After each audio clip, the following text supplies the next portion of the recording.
በሚሊዮኖች ልብ የነገሰ ቴዲ አፍሮ በኢትዮጵያ ሰማይ ላይ የሚናኝ በሙዚቃ ስራዎቹ በብዙዎች ልብ ውስጥ እንደነገሰ ይኖረው የሙዚቃው ንጉስ ድምጻዊ ቴዎድሮስ ካሳሁን ቴዲ አፍሮ አልበሙን ለሙዚቃ ወዳጆቹ እንካቹ ሊል እነሆ ዛሬ ላይ አመታት ተሻግረው ወራትም ነግደው ሳምንታትም አልፈው ጥቂት ቀናት ብቻ ከፊታችን ቀርተዋል። በዛሬ መረጃ ሰዓታችን ላይ የምናነሳው ጉዳይ ግን ከዚህ አልበም ጀርባ የነበረውን እጅግ ያልተጠበቀና ድንገተኛ ክስተት ሰዋሰው መልቲሚዲያና ቴዲ አፍሮ የተለያዩበትን ጉዳይ ነው። ይህም በተመለከተ የውስጥ አዋቂ ምንጮች አሾልከው ያወጡት ጉዳይ በርካቶችን እያነጋገረ ይገኛል።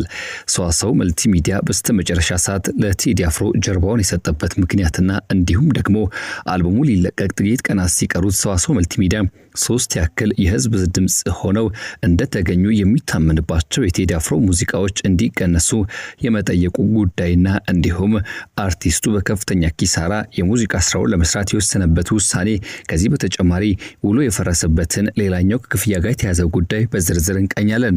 እስከ ፍጻሜው አብራችሁን እንድትሆኑ በአክብሮት እንጋብዛለን። ይህ ኢትዮ ግሎባል 360 ኒውስ ነው።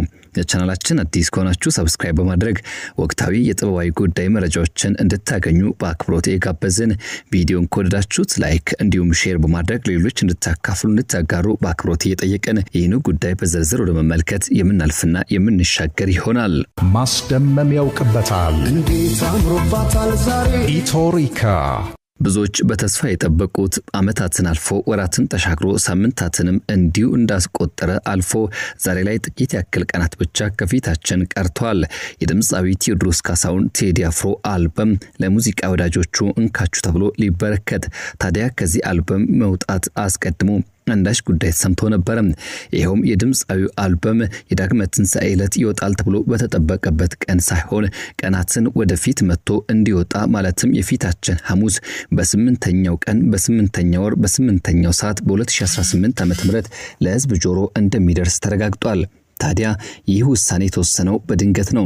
18 ያክል የሙዚቃ ስራዎችን ያዘውና በ8ኛው ቀን በ8ኛው ሰዓት በ8ኛው ወርና በ2018 ዓ.ም እንዲወጣ የተወሰነው ይህ አልበምና እንዲሁም ሰዋሰው መልቲሚዲያ አንዳች ውዝግብ ውስጥ ገብተውበት እንደነበር የሚያመላክቱ የቅርብ መረጃ ምንጮች በስፋት እየወጡ ይገኛሉ።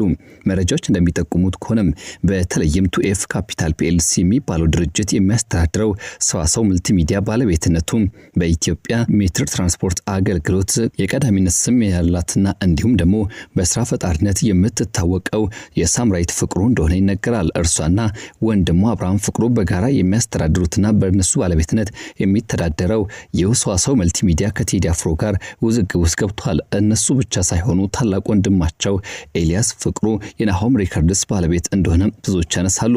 አንጋፋና እንዲሁም ደግሞ ትልልቅ የተባሉ ወጣት ድምጻውያን ሳይቀሩ በናሆም ሪከርድስ አማካኝነት የሙዚቃ ስራዎቻቸው ለህዝብ ጆሮ ደርሷል።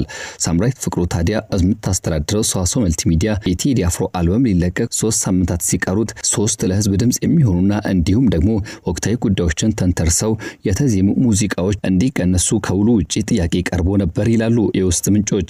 ያም ሆኖ ግን ይህ ጥያቄ በአርቲስቱ ዘንድ ተቀባይነት ባለማግኘቱ ውሉ ሊፈርስ ይችላል። አርቲስቱ ህዝብን ለማክበር ሲልም ቀደም ሲል ይለቀቃል በተባለበት ቀን አልበሙን ለማውጣት በመገደዱ ለከፍተኛ ኪሳራ ተዳርጓል ይላሉ ጉዳዩን በቅርበት የሚያውቁት እነዚህ ምንጮች።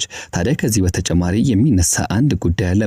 ይሄውም ከዚህ ስምነት ባሻገር ሰዋሰው መልቲሚዲያና እንዲሁም ደግሞ በቴዲ አፍሮ መካከል ከክፍያ ጋር የተገናኘ ውዝግብ ተፈጥሮ እንደነበር የሚናገሩት ምንጮች ሰዋሰው መልቲሚዲያ ከዚህ ቀደም በርካታ አርቲስቶች ጋር ተመሳሳይ የክፍያ ውዝግብ ውስጥ ገብቶ እንደነበር ያነሳሉ። እነዚህ ስሞታቸውን የሚያቀርቡ አርቲስቶች ይሰራንበት አልተከፈለንም በሚል ለሚዲያዎች ተደጋጋሚ አቤቱታ ሲያቀርቡ እንደቆዩ ምንጮች የሚገልጹና የሚናገሩ ሲሆን የሀገሪቱ ትልቅና ተጽዕኖ ፈጣሪ ሆነው አርቲስት ቴዎድሮስ ካሳሁን ቴዲ አፍሮ በስምነት ማቆየት አለመቻሉ ደግሞ ሰዋሰው መልቲሚዲያ ያስተዳደር ክፍተት ሳይኖርበት አልቀረም የሚሉ ጭምጭምታዎች እንዲወጡ ምክንያት አድርጓል። ምንም እንኳን ሰዋሰው አልበሙን በዳግመ ትንሣኤ ዋዜማ በራሱ ዩቲዩብ ገጽ ለመልቀቅ እስከ ቅርብ ቀናት ድረስ ዝግጅቱን ሲያደርግ የነበረ ቢሆንም የቴዲ አፍሮ ውሳኔ ግን የዲጂታል ገበያውን የኃይል ሚዛን ወደ አርቲስቱ እንዲያደላ አድርጎታል ይላሉ ሁኔታውን የሚከታተሉ። ድምጻዊው አስቀድሞ የተከፈለውን ገንዘብ በሙሉ ለድርጅቱ ከመለሰ በኋላ ነፃነቱን በማወጅ አርቲስቱ ከገንዘብ ይልቅ ለሙያው እንዲሁም ለመብቱና ለስራው ነጻነት የሚሰጠውን ቅድሚያ የሚያሳይ ደፋር እርምጃ መሆኑን በመግለጽም ያሞካሹት ተበራክቷል። ይህ የውል መፍረስ የቴዲ አፍሮን አድናቂዎች ተስፋ የሚያስቆርጥ አይደለም ይላሉ። ድምጻዊው ግጥምና ዜማዎችን እንደወትሮ ራሱ የሰራባቸውና የተለያየ ይዘት ያላቸው የኢትዮሪካ አልበም ስራዎች አስቀድሞ ቃል በገባው መሰረት ለህዝብ ጆሮ ይደርሳል ተብሏል። በ8ኛው ቀን በ8ኛው ሰዓት በ8ኛው ወር በ2018 ዓ.ም 18 ያክል የሙዚቃ ስራዎችን ያካተተው ይህ አልበም ለየት ያለ 8 ቁጥር አንዳች ነገርን የያዘ ስለመሆኑ የሚገልጹና ሐሳባቸውን የሚያካሩ እንዲበራከቱ ምክንያት ሆኗል።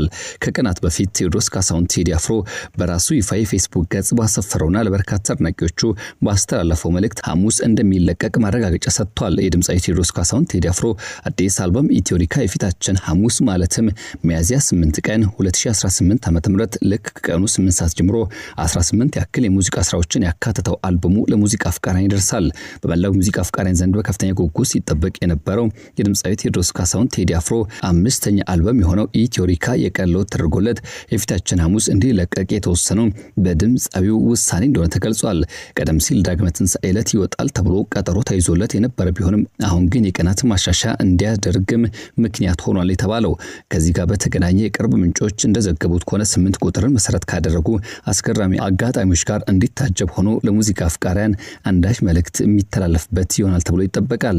የሚለቀቅበት ቀን ሚያዝያ 8፣ የሚለቀቅበት ሰዓት ከቀኑ 8 ሰዓት፣ የሚለቀቅበት ወር በኢትዮጵያ የዘመን አቆጣጠር 8ኛ ወር ዓመተ ምህረቱ 2018 በውስጡ የተያዙት ሙዚቃዎች 18 መሆናቸው ደግሞ የበለጠ ትኩረት የሚስብ ነው። ድምጻዊው አልበሙን ካቀደው ቀን ቀደም ብሎ ለመልቀቅ መወሰኑ በጉጉት ሲጠባበቁ ለነበሩ አድናቂዎቹ ትልቅ የምስራች ሆኗል። ኢትዮሪካ የኢትዮጵያን የሙዚቃ ኢንዱስትሪ ዳግም ያነቃቃል ተብሎ የሚጠበቅ ሲሆን በዕለቱ በተለያዩ ዲጂታል መተግበሪያዎችና በድምጻዊ ማህበራዊ ትስስር ገጾች በቀጥታ እንደሚለቀቅም እየተጠበቀ ይገኛል።